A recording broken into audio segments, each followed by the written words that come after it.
Hello friends, welcome back to my YouTube channel UFS updates for stocks, जहाँ पे मैं आपको स्टॉक मार्केट से रिलेटेड हर एक अपडेट्स देने की कोशिश करता हूँ और आपको गाइड भी करने की कोशिश करता हूँ। तो आज है 16 अप्रैल और ये आज का पहला ही वीडियो है।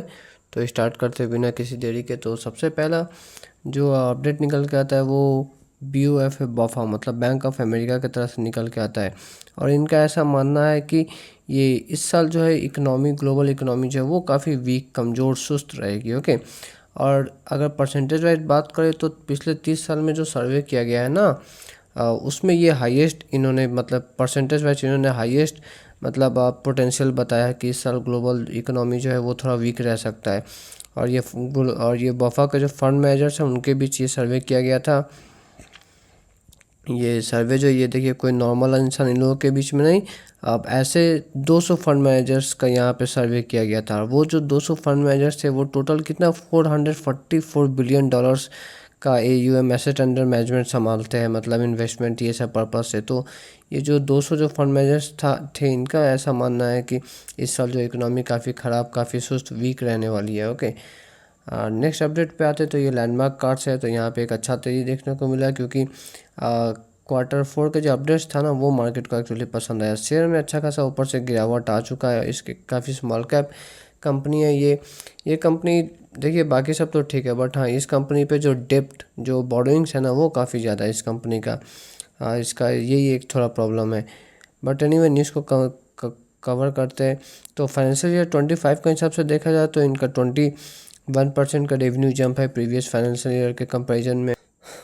तो फाइनेंशियल ईयर के हिसाब से तो मैंने आपको बता दिया। और अगर क्वार्टरली बताऊं तो क्वार्टरली भी अच्छा खासा अब रेवेन्यू जंप है 17.3, मतलब हाँ 17-18% के आसपास रेवेन्यू जंप है क्वार्टरली भी अगर देखा जाए तो, सॉरी ईयरली देखा जाए तो मैं जो आपको बता था थोड़ा देर पहले कि हाँ, इसके ऊपर थोड़ा कर्ज, थोड़ा जो डेप्ट है ना, अब डेप्ट टू इक्विटी रेशियो देख रहे हैं, ये 1 के कम रहता है तो ठीक रहता है, लेकिन इनका 1.5 के करीब में है। तो ये एक थोड़ा सा रिस्की चीज़ मुझे इस कंपनी में लगता है। लेकिन खैर, लोन मतलब रिस्की ऐसा कुछ नहीं है। अगर कंपनी लोन का ठीक से अगर रिपेमेंट कर दे, ठीक से यूटिलाइज कर पाए तो सब अच्छा है। नेक्स्ट अपडेट आते हैं रिटेल इन्फ्लेशन से रिलेटेड। तो इन्फ्लेशन का डेटा मार्च मंथ का भी, सॉरी फरवरी मंथ का भी आ गया एक्चुअली। तो ये भी बहुत अच्छा डेटा था। ओके। डेटा कितना था, 3.4% का, सॉरी मार्च मंथ का ये एक्चुअली, अभी तो हम अप्रैल में, तो ये मार्च मंथ का है। तो 3.4% जो है रिटेल इन्फ्लेशन रिकॉर्ड किया गया, जो कि 6 ईयर एकदम लो पे है। ओके। ये इन्फ्लेशन जो है ना, ये 6 ईयर लो पे है। तो कोविड के बाद से जो इन्फ्लेशन से जो एक जो लड़ाई शुरू हुआ था वो आई थिंक अब जाके ख़त्म होने पे आ रहा है। और इसी का एक रिजल्ट था ना कि आज मार्केट देखिए थोड़ा तेज़ी में बंद हुआ। ओके। ये इन्फ्लेशन का रिजल्ट है, क्योंकि देखिए अगर इन्फ्लेशन अच्छा हो, इन्फ्लेशन का डेटा अगर कम आए तो रेट कट होने के चांसेस ज़्यादा होते हैं। और अगर रेट कट होता है तो सबसे ज़्यादा फ़ायदा किसे मिलता है, बैंकिंग एंड फाइनेंशियल इंस्टीट्यूट्स को। तो इसलिए आप देख सकते हैं आज तो मेन तेज़ी निफ्टी, बैंक निफ्टी में ही था। बैंक निफ्टी ऑलमोस्ट 1.5% के करीब तेज़ी था। अगर बैंक निफ्टी आज अगर तेज़ नहीं रहता तो मे बी फ्लैट बंद रहते या हल्का सा नेगेटिव भी बंद होते। लेकिन आप बोलिए कि रिटेल इन्फ्लेशन का जो डेटा आया वो मार्केट को अच्छा लगा, तो इसलिए बैंक निफ्टी में काफ़ी तेज़ आया, क्योंकि फ्यूचर में और भी रेट कट्स आ सकते हैं और इसलिए मार्केट भी तेज़ रहा। नेक्स्ट स्टॉक पे आते हैं ABB इंडिया। तो इन्हें यहाँ पे भी आज पॉजिटिव मूव देखने को मिला, क्योंकि मोतीलाल ओसवाल की तरफ से इन्हें एक अच्छा टारगेट दिया गया, क्योंकि इनके ग्रोथ प्रोस्पेक्ट्स काफ़ी पॉजिटिव है। ओके। अब मैं आपको दिखाता हूँ टारगेट कितना। तो ये देखिए, ये टारगेट ना 6700 है, जो कि करंट जो शेयर का प्राइस है ना उससे 28% करीब ज़्यादा है। और एक बार देख लेते हैं कि मोतीलाल ओसवाल को इनमें क्या ज़्यादा अच्छा लगता है। तो देखिए, ये जो ABB इंडिया जो है ना, इनका 50% जो एक्सपोजर है ना वो हाई ग्रोथ सेगमेंट में है, तो इससे इन्हें ग्रोथ अच्छा मिलने का चांसेस है। सेकंड बात, इन्हें मोतीलाल ओसवाल को एक्चुअली इन्हें ये भी अच्छा लगता है कि इनका मार्जिन्स भी काफ़ी अच्छा है। ओके। ABB इंडिया का कंपैरिजन टू उनका पीयर्स, तो पीयर्स से मार्जिन भी अच्छा है। और ग्रोथ में 50% जो मैंने आपको बताया कि इनका जो एक्सपोजर है वो हाई ग्रोथ सेगमेंट से है, तो इसलिए जो है इन्होंने इतना अच्छा ऑप्टिमिस्टिक टारगेट दिया है। नेक्स्ट जो शेयर है वो विप्रो है। तो इंडियन IT सेक्टर का एक और बड़ा कंपनी, लार्ज कैप कंपनी। तो यहाँ पे देखिए रिजल्ट तो काफ़ी अच्छा है मैं बोलूँगा। ओके। बट मुझे लगता नहीं कल ये शेयर ऊपर भागेगा। आई थिंक कल ये शेयर अच्छा खासा नीचे गिरेगा। ओके। या थोड़ा सरप्राइजिंग आपको लगता होगा, बट मैं आपको रीज़न बताता हूँ। ओके। रिजल्ट खैर तो मैं रिजल्ट ही पहले बता देता हूँ। तो प्रॉफिट में ऑलमोस्ट 26% का जंप है। ओके, प्रॉफिट कितना हुआ है आप देख सकते हैं 3570 करोड़ का प्रॉफिट हुआ है, जो कि पिछले ही साल जो था वो 2800 करोड़ का था। और अगर आप एक्सपेक्टेशन एस्टिमेट अगर बोला जाए तो ऑलमोस्ट 3219, मतलब ऑलमोस्ट 3300 करोड़ का एस्टिमेट था। तो एस्टिमेट को तो कंपनी काफ़ी अच्छा से बीट किया है। ओके, बट जो रीज़न है कि कल गिरावट हो सकता है, नॉट श्योर बट हो सकता है, वो ये है कि देखिए आईटी सेक्टर में ना आगे आने वाले क्वार्टर में क्या गाइडेंस है उसको देखा जाता है। तो कंपनी आगे आने वाले क्वार्टर का जो गाइडेंस है ना वो काफ़ी घटा के मतलब कंपनी ने दिया। इन्होंने गाइडेंस बताया कि नेक्स्ट क्वार्टर में मतलब क्वार्टर फर्स्ट में इनका जो रेवेन्यू हो सकता है वो आप देख सकते हैं 2500 मिलियन टू 557 मिलियन हो सकता है। ओके, जो कि ऑलमोस्ट 3.5 से 1.5% कम है। ओके, तो अब ये जो रेवेन्यू का जो गाइडेंस है ना ये मतलब पिछले ये जो करंट क्वार्टर है उससे कम है। ओके, नेक्स्ट क्वार्टर का जो गाइडेंस है रेवेन्यू का, तो ये जो क्वार्टरली जो रेवेन्यू का जो गाइडेंस कंपनी ने जो घटा के बताया ना, मुझे लगता है कि इसी वजह से गिरावट हो सकता है। और एक और रीज़न है गिरावट में, देखिए रिजल्ट तो काफ़ी अच्छा लगा देखने में। ओके, आई थिंक 25-26% का रिजल्ट में बहुत ही था। लेकिन आप रिजल्ट में एक चीज़ देखिए, ये मार्च 24 वाला क्वार्टर है, यहाँ पे अदर्स इनकम कितना है 650 करोड़ है। ठीक है, अब मैं आपको मार्च 25 वाला क्वार्टर दिखाता हूँ। तो वहाँ पे जो 650 करोड़ का जो इनकम था वो मार्च 25 वाला अगर क्वार्टर में देखा जाए तो वो 1200 करोड़ का हो गया। ओके, मतलब पूरा डबल नहीं पता, डबल के करीब में तो इनका अदर इनकम से हो गया। तो ये जो अदर इनकम्स है ना ये इनको एक्चुअली बेनिफिट देता हुआ दिख रहा है। लेकिन मार्केट नॉर्मली अदर इनकम्स को कंसिडर करता नहीं है, क्योंकि वो तो बस एक बार हो जाता है, बट वो आपका ऑर्गेनिकली नहीं आया ना बिजनेस में वो प्रॉफिट। तो ये कारण है कि मुझे लगता है कल शेयर में थोड़ा गिरावट हो सकता है। नेक्स्ट इन्फोसिस की बात करते हैं, तो ये इंडिया का second largest IT company. Okay, तो यहाँ पे प्रॉफिट जो है वो 2% गिरने के चांसेस है इन्फोसिस का। Okay, quarter on quarter basis पे। और मार्जिन्स भी देख सकते हैं 20.8% का है। और थोड़ा और इसका ये एक्सपेक्टेशन है रिजल्ट का, कल ही इसका एक्चुअली रिजल्ट आने वाला है। ओके, तो प्रॉफिट आफ्टर टैक्स तो मैंने आपको बता दिया कि 2% गिर सकता है। ओके, और अगर रेवेन्यू का बात करें तो रेवेन्यू भी एक बार देख लेते हैं। तो हाँ, रेवेन्यू जो है वो थोड़ा स्लाइटली अप हो सकता है। ओके, 1.2% रेवेन्यू बढ़ सकता है। ओके, रेवेन्यू कितना आने का चांस है 41,850 करोड़, जो कि पिछले साल इसी क्वार्टर में 41,370 करोड़ के करीब था। तो रेवेन्यू में बढ़ोतरी के चांसेस है और प्रॉफिट आफ्टर टैक्स में थोड़ा गिरावट हो सकता है। नेक्स्ट बात करते हैं यूएस चाइना ट्रेड वार के विषय में। तो ट्रेड वार और ज़्यादा इंटेंसिफाई हो चुका है। ओके, रिसेंटली आज ही एक्चुअली व्हाइट हाउस ने अनाउंस किया कि वो चाइना पे 245% का टैक्स लगा रहे। अब पता नहीं ये सिर्फ नंबर बढ़ाने से क्या होता है। ओके, इतना हाई टैक्स पे तो वैसे भी कोई बेच पाएगा नहीं। ओके, तो ये नंबर सिर्फ क्यों बढ़ाते मुझे पता नहीं। ओके, अब 500% भी बोल देते तो कोई फ़र्क पड़ता नहीं है एक्चुअली।